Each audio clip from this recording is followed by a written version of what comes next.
Un lac, un château, un talentueux et sympathique chef d'origine italienne, deux recettes, du fromage, du vin et des fleurs.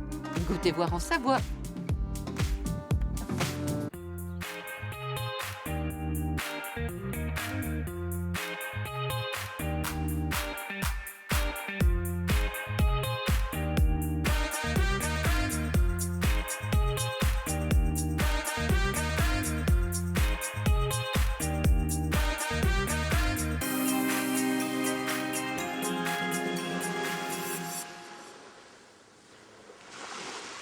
Bonjour, j'espère que vous allez bien. Je vous invite aujourd'hui sur les hauteurs de Chambéry-le-Vieux au château de Candy en Savoie. Le chef Bartolo Curro m'attend sur le rivage de ce lac du Bourget.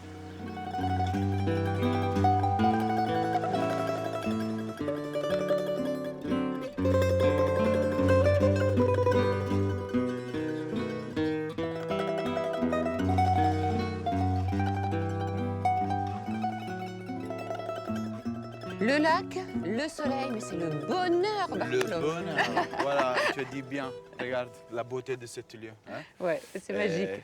Ça fait du bien. Alors, c'est un lieu que tu affectionnes particulièrement, hein, ce lac du Bourget. Le lac du Bourget, c'est le lac qui me souvient beaucoup le pays. Ah, ça te rappelle le ma pays. ville, oui. Alors, c'est où ton pays? Ben, ma ville, c'est Reggio Calabria. Ouais, Donc, en Calabre? oui, en Calabre. Et on trouve la mer. Cet côté de montagne qui ça descend sur la mer. Oui. Et à chaque fois que je viens ici, donc j'ai des souvenirs d'enfance. C'est pour ça que je te donne rendez-vous ici, au Ouais. Bourget. D'accord, un beau rendez-vous, c'est vrai, c'est un bel endroit. Ouais. Alors, quel a été ton parcours, toi, le Calabrais? Calabrais, tu es ici aujourd'hui au château de Candy en Savoie. J'ai fait de la route. Hein. Tu as fait de la route? Alors raconte. Je suis parti à 16 ans, très jeune, parce que j'avais beaucoup envie de faire ce métier. Donc, cet amour pour la cuisine me fait partir jusqu'au lac de Com où j'ai passé 10 ans de ma carrière. Et j'ai connu ma copine, et pour elle que je suis là aussi. Oh, une raison d'amour, j'aime ça. Oui, c'est ça. Alors, ça fait combien de temps que tu es ici, toi, au château de Candy? C'est 2 ans et demi presque que je me suis installé au château. Je suis chef exécutif de restaurant et je cherche de donner mon empreinte à ce lieu magnifique. Et la cuisine que tu proposes, elle est méditerranéenne, elle est goûteuse, elle est colorée?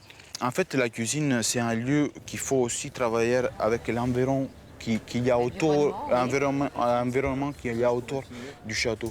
Donc, je travaille les produits du lac, je travaille avec des petits producteurs, les asperges plutôt que les fraises. Donc, on est toujours dans un pays très riche comme la Savoie. Mais aussi, je mets en touche de ma tradition de cuisine. Donc, dans mes assiettes, on peut trouver le poulpe, que en Savoie, c'est pas très souvent on mange du poulpe. Et des pâtes, bien sûr. Ah bah oui. Comme en italien, respectable italien, je fais trouver les pâtes à table de mes convives.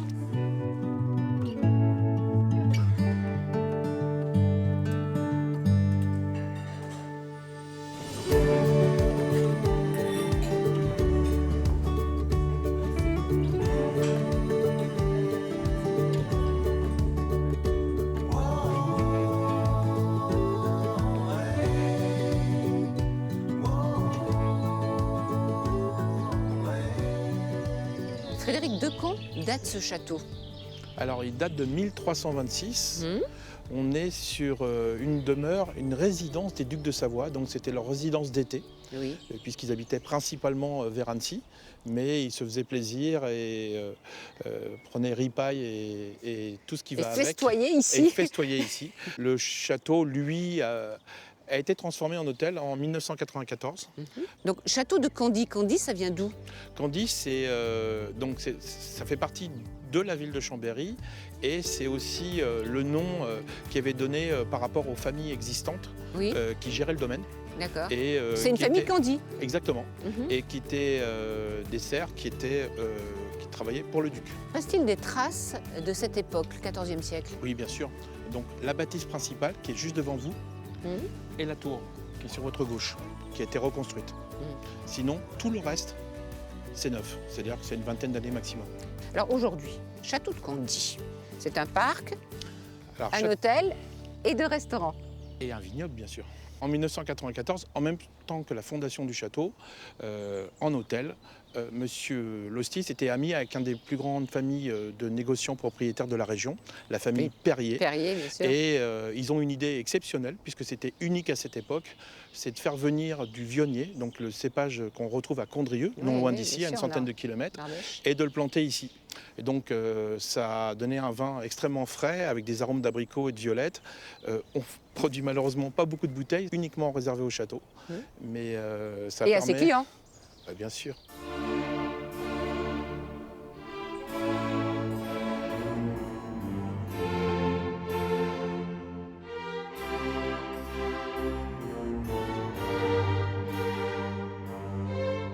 Sont-elles d'époque, ces tomates? Elles sont bien jolies. Oui, elle date du 14e, comme le château, et ainsi que tous les murs dans lesquels on vient de passer sont aussi du 14e. Donc on a des murs jusqu'à 1,20 m d'épaisseur. Oui. Et ces boiseries? Idem. On est sur cette salle, on est sur de l'époque, donc on est du 14e siècle, on a gardé ces boiseries. Malheureusement, pas dans la salle où nous allons aller. Oui, parce qu'il y a eu beaucoup de destruction, d'abandon. Et d'évolution.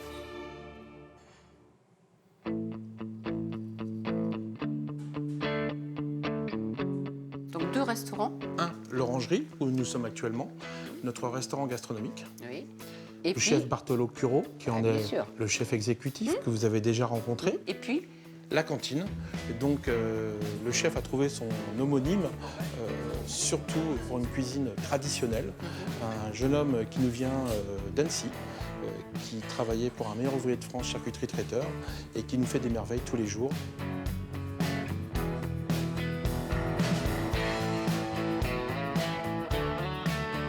commençons notre tournée des producteurs avec le chef Bartolo Curo. Direction le massif des Bauges à la Compote. Visite de la coopérative de fromage des Hautes-Bauges. Et la spécialité? La fameuse tome des Bauges. Alors Stéphanie, voici la fameuse tome des Bauges. C'est ça. Alors, celle-ci, elle est belle. Ouais. Elle est belle, pourquoi? Elle est tourmentée. Elle a une Tourmentée, bonne- on dit? La Oui, croûte voilà. est tourmentée. Tourmentée. Elle n'est pas lisse, elle a des petites imperfections. Combien de semaines d'affinage, là? Et bien là, c'est 5 semaines minimum Minimum. d'affinage, ouais. Ah. On monte jusqu'à 8 semaines à peu près. Et AOP. AOP, c'est ça, AOP. au lait cru. Et, Au lait cru, bien sûr. Sachant que pour l'AOP tome des Bauges, il faut 55% minimum d'abondance ou de tarine dans le troupeau. Donc voilà. Et ce sont des vaches qui mangent de l'herbe Voilà. à la belle saison. Il y a au moins 120 jours d'herbe l'été, quoi. Et le lait ne vient pas à plus de 15 km de la cope, autour de la cope. Oh, je vois ce que tu veux faire, tu as une très bonne idée. Qu'est-ce qu'on fait? On goûte? Allez. On va goûter. Et il y a 3 coopératives dans le massif des Il y a Bauges. les Aillons, les Chrennes et celle des Hautes-Bauges où on est ici. D'accord. Alors, si je goûte une tome des Bauges ici, elle n'aura pas Elle n'aura le pas même forcément. goût? Le goût sera différent. Alors, qu'est-ce qui fait la différence Après, de goût? nous, on fabrique nos propres ferments, donc ça va donner un petit goût à la tome qu'on ne trouvera pas ailleurs. Oui. Qu'est-ce qu'elle est bonne, cette tome Merci. des Bauges? Ça vaut le coup? Ah oui, oui, ça vaut le coup. Toi, tu l'utilises? Ah ouais. Ben, c'est très fruité. Moi, j'utilise aussi pour faire mes plats et pour mon plateau de fromage. Et c'est pas trop poussant, il va pas trop dans l'amertume. Et voilà, j'utilise aussi pour faire mes sauces. Alors ici, vous êtes dans le laboratoire. Oui, je suis fromager. Et vous êtes Fromagère, pardon. Ou fromagère, Ouais. voilà. Et qu'est-ce qui est intéressant dans ce métier? Eh ben, c'est intéressant parce que c'est un métier où on voit plein de choses en même temps.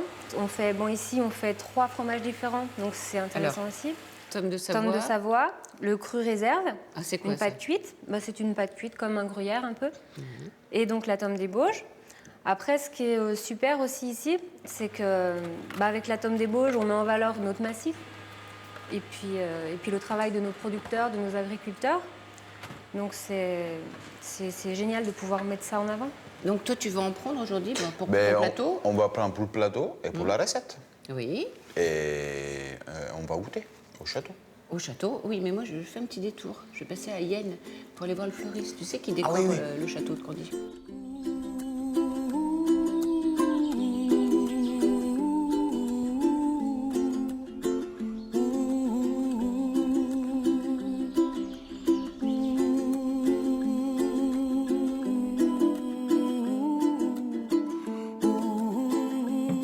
Bonjour.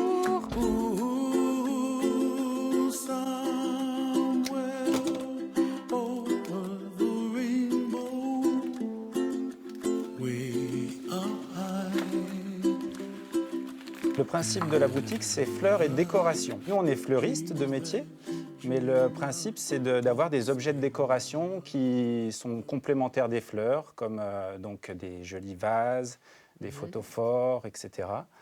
On va même jusqu'aux senteurs, où on propose des bougies parfumées. Donc, et ça plaît beaucoup aux clients qui viennent et qui est sûr de trouver un cadeau. Quels sont vos clients? Notre clientèle principale est composée de particuliers qui viennent, que ce soit pour un anniversaire, un mariage, un deuil, etc. Et puis, depuis quelques années, on a développé la clientèle professionnelle. Ça peut être des restaurateurs, mais aussi des bureaux d'entreprise, des commerçants, qu'on livre régulièrement, comme ça. Quelles sont les fleurs ou les plantes que vous demandent les restaurateurs? Par exemple, le château de Candy. On a une demande en ce moment très forte sur les fleurs champêtres. Donc, les fleurs champêtres, c'est quelque chose des bouquets qui sont très légers, très volubiles, avec des fleurs vraiment variées, dans un esprit vraiment assez flou. Et ça plaît beaucoup, donc, que ce soit pour les mariages, mais aussi pour les établissements comme le château de Candy, où on réalise des compositions chaque semaine, justement, dans cet esprit-là. Pour les clients restaurateurs, on doit faire attention donc, que les fleurs ne tachent pas les nappes, ne sentent pas trop fort pour ne pas gêner les clients. Et donc, c'est par rapport aux exigences des restaurateurs que nous, après, on va les conseiller, donc justement pour respecter tout ça. Alors là, ce sont des fleurs qu'on admire, qu'on sent, mais qu'on ne mange surtout pas. Voilà. Hein. Et là, vous nous avez fait une petite sélection de fleurs comestibles. On peut donc proposer des fleurs comestibles. Pétales de rose, ça? Voilà, des pétales de rose. Ici, vous avez des fleurs de coucou, de la giroflée et puis des pâquerettes. Donc c'est vrai que c'est très coloré, c'est très sympa. La giroflée a par exemple un petit goût de clou de girofle, c'est très rigolo. Et puis c'est surtout une originalité quand on reçoit du monde. Yann, donnez-nous des conseils pour décorer une table avec des fleurs. Qu'est-ce qu'il faut faire et surtout pas faire?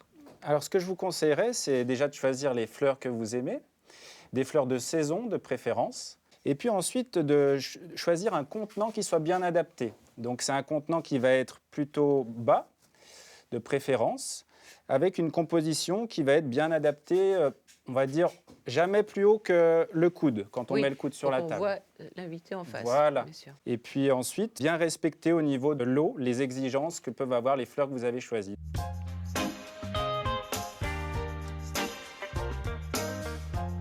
Yann Marin prépare de belles compositions florales livrées chaque semaine par sa femme au château de Candy. Bartolo, il est l'heure maintenant de passer en cuisine. Buongiorno, la ricetta di oggi, tagliolini di asparagi vegetariani. Andiamo? On y va? On y va. Alors, on commence par quoi? La pâte? Ben, on prépare la pâte. Oui. Alors, pour faire la pâte, pour faire la pâte, il faut 200 g de farine, 150 g de jaune d'œuf et du sel. Et c'est tout. Et c'est tout. Ben, Bon, facile. très simple. Très simple. Et puis après, on va mettre un peu de truffe, un peu d'asperges. On fait un carbonara végétarien. Donc, on a pris des asperges, on est dans la saison de l'asperge de la région, de la truffe noire, mélanos plomb, et aussi de la tome, des Bauges. Alors, pour préparer la pâte, donc, on va faire en fontaine. Ouais. On va mettre les jaunes. On commence à travailler à la main. Et c'est avec ce geste-là que j'ai appris à faire cette méthode. Tu as regardé les grands-mères, toi aussi? Ben oui. Hein? J'étais enfant, petit, à côté de ma grand-mère. Et ma grand-mère faisait ce geste-là. Oui, mais c'est la meilleure des transmissions. Ben oui. La particularité de cette pâte-là, mais c'est fait juste avec les jaunes. Ça veut dire que notre pâte, ça va être plus jaune, et plus gras, plus protéines et ça va être aussi plus croustillante en bouche. Donc notre pâte a reposé une demi-heure dans le réfrigérateur. Voilà. Et maintenant, qu'est-ce que va faire le chef? On est prêt à partir avec notre machine magique.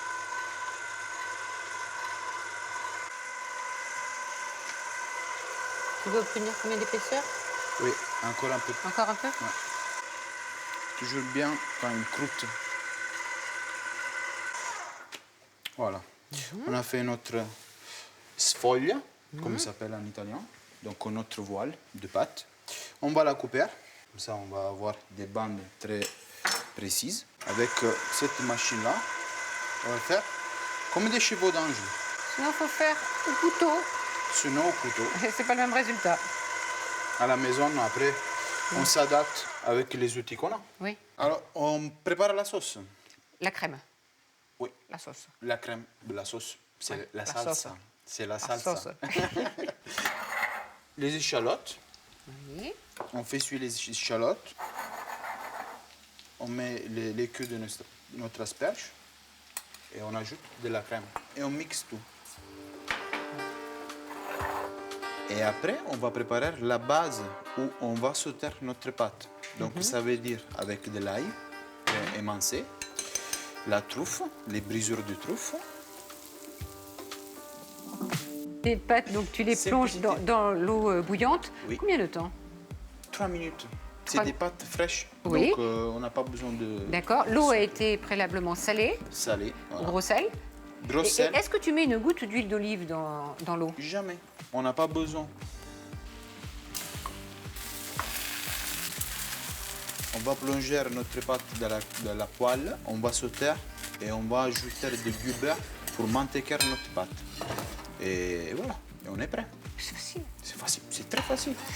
Dis-moi, le petit truc, c'est de garder un peu d'eau de cuisson qu'on rajoute dans On la rajoute. poêle. Oui, Hein? parce que ça va lier et avec crémosité à notre recette.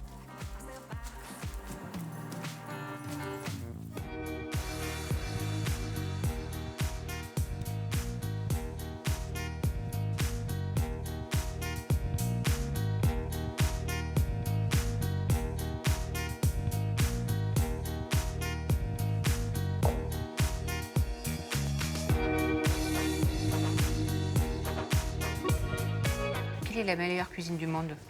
D'abord la française Fayot. et après l'italien. Alors je dis l'italienne et la française comme Ouais, ça. oui. Hein, voilà. On n'a pas commencé. Hein. C'est question de goût après. Non, mais ce sont deux cuisines ancrées dans leur Ouais. terroir quand même. Hein, il y a des racines. C'est les cuisines institutions du monde entier. Exactement. Tout le monde il prend quelque chose de la cuisine italienne à la cuisine française. La cuisine française plus technique, plus sauce. La cuisine italienne plus tradition, des pâtes, la pizza qu'on trouve dans tout le monde. Allez, on goûte On goûte. ces pâtes. Moi, j'avais envie de tout casser, de tout Oui, il mélanger. faut faire comme ça. C'est comme ça. Parce Hein. qu'il y a l'œuf. Oui, il fallait bien mélanger. Je me sacrifie pour vous.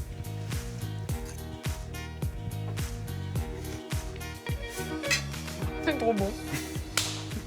Mamma mia. Bon, alors tu fais des pâtes ici, mais tu fais aussi d'autres sortes de cuisine, Oui. pas que la pasta. Il faut penser aussi que la Savoie, c'était italien. Donc, c'est un terroir qui comprend bien la cuisine italienne. Donc, voilà, j'ai plus de possibilités de pouvoir faire des pâtes, pourquoi pas, mais aussi la cuisine française.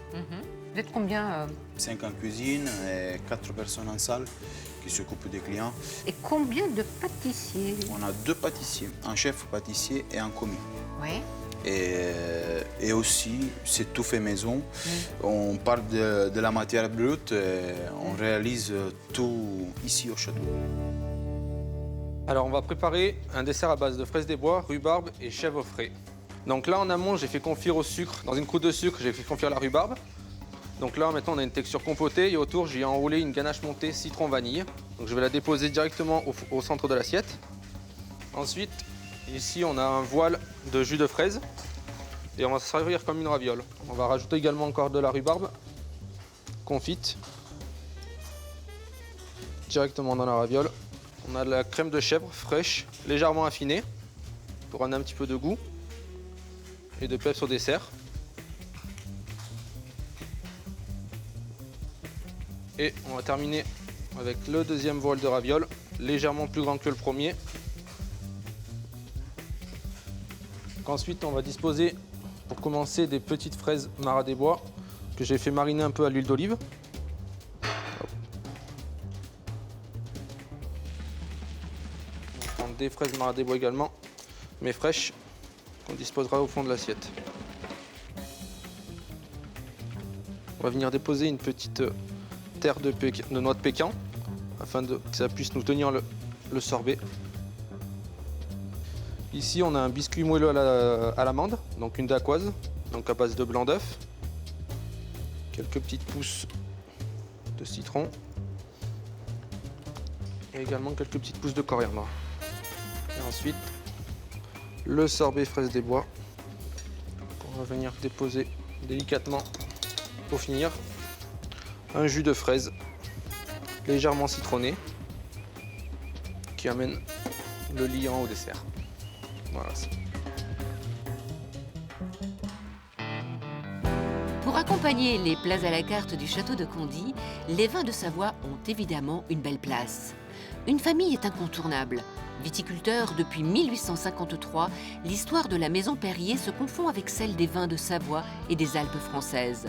Au village des Marches, Gilbert Perrier nous attend et aussi l'orage. Les premiers plants de vignes ont été plantés ici, aux Marches. Et c'était quoi comme cépage? Il y en a, bon, sur les Marches et aussi sur Apremont. On est à proximité, la limite est toute proche. Mais c'était le cépage jacquère à l'époque déjà. Oui. Ouais. Qui n'était pas vraiment expérimenté, mais bon, au fil des années, c'est devenu un excellent cépage. Le premier vin le plus connu des vins de Savoie, qui partait à Paris, c'était l'Apremont. L'Apremont. Incontestablement, quand vous pouvez faire le tour de France, et même d'ailleurs, vous demandez aux gens qu'est-ce qu'ils connaissaient de la Savoie, ben l'Apremont. Après, tout le reste est arrivé par la suite, ce qui a étoffé les quantités et l'image de la Savoie, parce que c'était un tout petit vignoble. Il faut bien savoir qu'après-guerre, il n'y avait pas 500 hectares de vignes en Savoie. Aujourd'hui, on en est à 2100. Et pour ce qui nous concerne, de 3 hectares Au départ. Du départ, nous sommes à 62 hectares maintenant.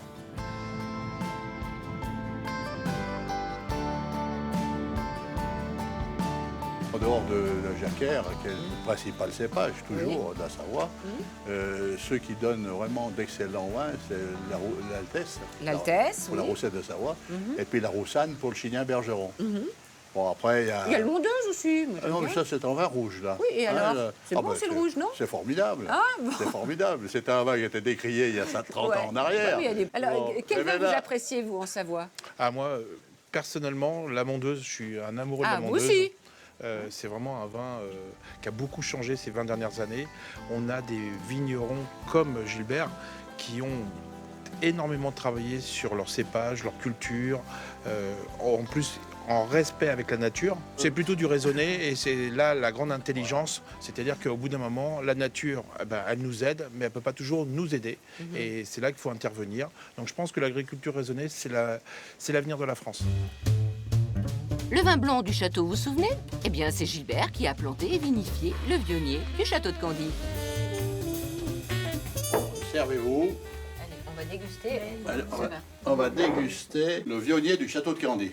Alors, au nez, Oh là là. Frédéric? Ah, on est la violette, ça, Ouais. c'est obligatoire. Mais pas l'abricot, au nez. Pas l'abricot parce qu'on n'est pas à Condrieu, on est déjà à 150 km et le sol est argilo-calcaire, le temps est différent, donc la réaction du vionnier est différente. Mais on a beaucoup plus de fraîcheur, c'est beaucoup plus croustillant qu'un Condrieu. Thomas, comment est-il, le chef Bartolo? C'est un bon chef, très gentil, très avenant. Et surtout, le plus intéressant, c'est quand il fait « Ma, la pizza de la mama ». Alors, Frédéric, bon, il y a le maître sommelier, mais il y a aussi le directeur du château de Condy. Ce chef, c'est celui qu'il vous fallait au château? Complètement. Et je pense qu'il s'est fait avoir. Il est tombé amoureux d'une Savoyarde. Eh oui. Donc, je pense que là, il a toute la gentillesse, la générosité des Savoyards et en même temps la précision des Italiens. Et je pense que c'est un mélange génial. C'est savant. Et comme disait Thomas, c'est une vraie personne. une belle personne. Ouais. Et Je confirme. ça se ressent dans sa cuisine. Et puis, c'est aussi cet accent, ce sourire, cette gentillesse. C'est le soleil. J'ai ramené du soleil. Bon, en tout cas, merci d'être comme tu es. Merci Thomas. Merci à vous. Merci Frédéric, merci beaucoup. Gilbert, merci à tous les invités. Merci. Et merci à vous pour votre grande fidélité. Et puis on va dire au revoir et à très vite en italien. Tu y vas? À bientôt et à presto. À presto. Frédéric, tu connais la chanson Candy? T'as dit quelque chose? Au pays de Candy. Au pays de Candy? Comme dans tous les pays, Voilà. on s'amuse, on pleure, on rit. Et il y a des méchants et des gentils. Et voilà. Au pays de Candy, comme dans tous les pays, on s'amuse, on pleure, on rit. Il y a des méchants et des gentils. Et pour sortir des moments difficiles, avoir des amis c'est très utile. Un peu d'astuce, d'espièglerie, c'est la vie de Candy.